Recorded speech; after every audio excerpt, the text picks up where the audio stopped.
Hello friends, today we are discuss about difference between offer and invitation to offer. हमारा first point है offer means a proposal by a person in which he makes has willingness to enter into legally binding contract for consideration. यहाँ offer क्या होता है? एक proposal होता है पर एक पर्सन के लिए, अदर पार्टी के लिए, जहाँ पे अपनी विलिंगनेस को एक्सप्रेस किया जाता है और वो उसको एक्सेप्ट करे या फिर विलिंगनेस से एग्री करे और एक लीगल कॉन्ट्रैक्ट को फॉर्म करे साथ में कंसिडरेशन के साथ में। Invitation to offer. An invitation to offer means an intention of a person to invite others with a view to enter into an agreement. यहाँ पे क्या होता है? इन्विटेशन एक इंटेंशन होती है पर्सन की, वहाँ पे वो इनवाइट करता है जिससे कि जो अदर पार्टी है वो उसको देख के एक एग्रीमेंट में एंटर करे। सेकेंड पॉइंट है an offer is made with the object to getting consent of the offeree. Offer में क्या होता है कि ऑफरी जो होता है वो अपनी कंसेंट दे सकता है, या तो जो ऑफर है उसको एक्सेप्ट कर सकता है या फिर रिजेक्ट कर सकता है। But other hand invitation to offer, an invitation to offer on the other hand is made with the view to invite people to make the offer. यहाँ पे क्या होता है कि एक इनको पीपल्स को या अदर पार्टीज़ को इन्वाइट किया जाता है, इन्विटेशन दिया जाता है, जहाँ पे वो जिससे कि वो क्या करें, आके एक ऑफ़र को क्रिएट करें, ऑफ़र बनाएं आके। थर्ड पॉइंट है an offer can be accepted by the offeree. यहाँ पे वही बात है कि ऑफ़र जो है वो एक्सेप्टेड किया जा सकता है ऑफरी के थ्रू, या फिर हो सकता है रिजेक्ट भी हो जाए मे बी, लेकिन एक्सेप्ट जो होगा वो ऑफरी के थ्रू ही होगा। But an invitation to offer can not be accepted by the person whom it is made. लेकिन जो इन्विटेशन टू ऑफर है वो कभी भी एक्सेप्ट नहीं किया जाता उस पर्सन के द्वारा जो उसके लिए बनाता है। जैसे ऑफर में क्या हुआ, मिस्टर ए ने बोला कि आप मेरी जो बिल्डिंग है उसको परचेज़ करेंगे, तो यहाँ पे मिस्टर बी से उन्होंने ये कंसेंट ली थी तो मिस्टर बी इसको एक्सेप्ट करेंगे। But other hand an invitation to offer में शॉपकीपर ने शोकेस में प्राइस टैग लगा के स्टैचूज़ रख दी है ड्रेसेस के साथ में, तो वहाँ पे क्या है, वहाँ पे उन्होंने किसी को डायरेक्टली ऑफ़र नहीं किया, बल्कि जो भी हमारी पब्लिक है, जितने भी कंज्यूमर्स हैं जो वहाँ से निकल रहे हैं, सबके लिए ये ऑफ़र। तो वहाँ पे कोई पार्टिकुलर पर्सन या फिर जिसके लिए वो ऑफ़र बनाया गया है वो एक्सेप्ट नहीं कर रहा है।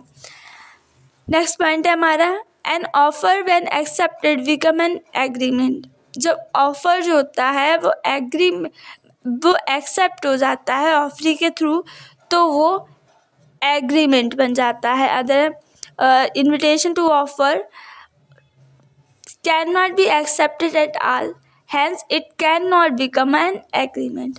बट इन्विटेशन टू ऑफर में क्या होता है कि वो सबके द्वारा एक्सेप्ट नहीं किया जाता है और इसलिए ये एग्रीमेंट फॉर्म नहीं होता है। नेक्स्ट टॉपिक है हमारा acceptance. A contract is formed when an offer is accepted. Acceptance indicates the willingness of the party to whom the offer has been made to agree to the terms of the offer. यहाँ पे क्या होता है कि जब contract form होता है तो वो क्या करता है, एक ऑफ़र को जब एक्सेप्ट कर लिया जाता है तो वो क्या बनाते हैं, एक कॉन्ट्रैक्ट बनता है। तब एक्सेप्टेंस इंडिकेट करती है कि जो पार्टी है वो अदर पार्टी से एग्री कर रही है, उसकी बिलिंगनेस, उसकी इंटेंशन से एग्री कर रही है और तभी उसने क्या किया है, उसको एक्सेप्ट, उसको मान लिया है, उसमें एग्रीनेस अपनी दे दी है।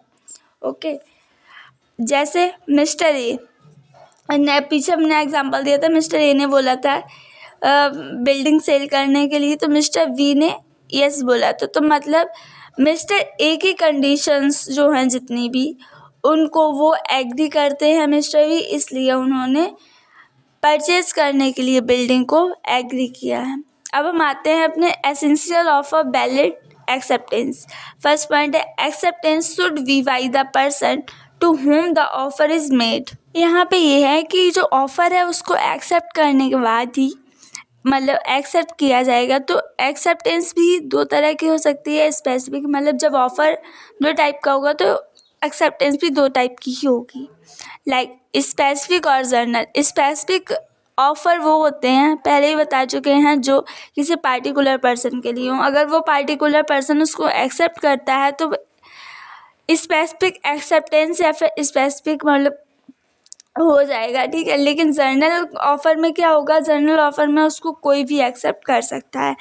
जैसे हमने बताया था आपको कि एक रिवॉर्ड है किसी चीज़ के लिए, या फिर डॉग किसी का हो गया तो उसने एडवर्टीज़मेंट दिया है, 100 रुपीज़ का रिवॉर्ड दिया है, तो उसको कोई भी पर्सन एक्सेप्ट कर सकता है।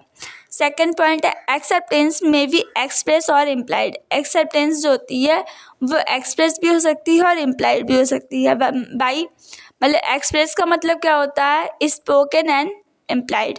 तो इसमें जैसे mister A offered has scooter by a letter for ₹5,000 to B. Okay, तो ये क्या हमारा एक्सेप्टेंस मतलब एक्सप्रेस एक्सेप्टेंस है। And other side implied acceptance, DTC in Delhi offer to carry passenger on a particular route for the certain amount of fare. A traveler entered the bus. He has accepted the offer of the bus company by taking the benefit of the transport service. यहाँ पे क्या किया, DTC ने जब passenger को carry किया तो वहाँ पे उसने इम्प्लाइड ऑफ़र दिया है, इम्प्लाइड ऑफ़र वहाँ पे था। और अगर ट्रैवलर उसमें एंटर कर रहा है बस में, मतलब उसने उसका ये ऑफ़र एक्सेप्ट किया है, वो लाइव वाला है, जो बस का फेयर है उसको देने के लिए। हमारा थर्ड पॉइंट है acceptance must be absolute and qualify. जो एक्सेप्टेंस हमारी हो सकती है वो एब्सोल्यूट भी हो सकती है और में एक्सेप्ट कर लिया अनक्वालिफाइड हो सकती है। तो ये एक्सेप्टेंस तो हमारी वैलिड या फिर एब्सोल्यूट या अनक्वालिफाइड एक्सेप्टेंस हुई, क्योंकि यहाँ पे सारी कंडीशंस जो थी फुल कंडीशंस को इन्होंने एग्री किया। बट अदर साइड अगर मिस्टर वी इनको काउंटर ऑफ़र दे देते, बोलते नहीं भाई मैं 200 में नहीं 150 में लूँगा, तो यहाँ पे ये काउंटर ऑफ़र जो था ये हमारी एक्सेप्टेंस नहीं होती।